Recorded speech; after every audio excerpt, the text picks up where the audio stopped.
ഈ കാണുന്നത് ഒരു മരമല്ലേ, ഒരു കള്ളിമുൾച്ചെടിയാണ് കേട്ടോ. അത്രയ്ക്ക് വലിപ്പമുള്ളൊരു കള്ളിമുൾച്ചെടിയാണ്. അപ്പോൾ ഞാനിതിങ്ങനെ നോക്കി നിൽക്കുമ്പോഴാണ് മുകളിൽ എന്തോ ഒരു സാധനം ഇരിക്കുന്നത് ശ്രദ്ധയിൽപ്പെട്ടത്. ഞാൻ ആദ്യം വിചാരിച്ചത് വലിയൊരു പാമ്പെന്നാണ് വിചാരിച്ചത്. നിങ്ങൾക്ക് കാണാൻ പറ്റുന്നുണ്ട് അവിടെയായിട്ട്. പിന്നെയാണ് അത് മനസ്സിലായത്, അതെന്ന് പറഞ്ഞാൽ അതൊരു ഉടുമ്പാണ് കേട്ടോ. അപ്പോൾ ഞാൻ അടുത്തെത്തിയത് അപ്പോഴാണ് ഇതിൻ്റെ മുകളിൽ കയറിയതൊന്നും അറിയത്തില്ല. അതുകൊണ്ട് അതിങ്ങനെ ചെറുതായിട്ട് അനങ്ങുന്നുണ്ട്. അപ്പോൾ ഒരു ഉടുമ്പിങ്ങനെ കയറിയിരിക്കുകയാണ് അതിൽ. ചിലപ്പോൾ അതിപ്പോൾ മുകളിലോട്ട് ഓടിക്കയറാനുള്ള ചാൻസ് ഉണ്ട്.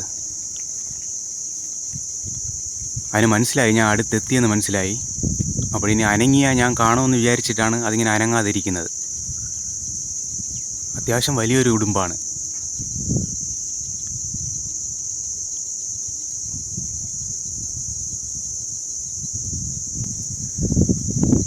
പക്ഷെ അനങ്ങാതെ ഇരിക്കുകയാണ് കേട്ടോ. അതെ, ഇപ്പോൾ ചെറുതായിട്ടൊന്ന് അനങ്ങുന്നുണ്ട്.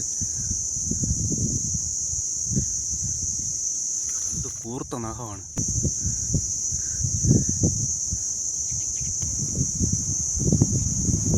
ഇപ്പോഴും ഞാൻ അതിനെ കണ്ടില്ലെന്നുള്ള വിശ്വാസത്തിലാണ് അതിങ്ങനെ ഇരിക്കുന്നത്. ഈ കാണുന്ന തരത്തിലുള്ള ഇത്തരം സ്ഥലങ്ങളിലൊക്കെ ഈ ഉടുമ്പുകളെ സാധാരണ കാണാറുള്ളതാണ്.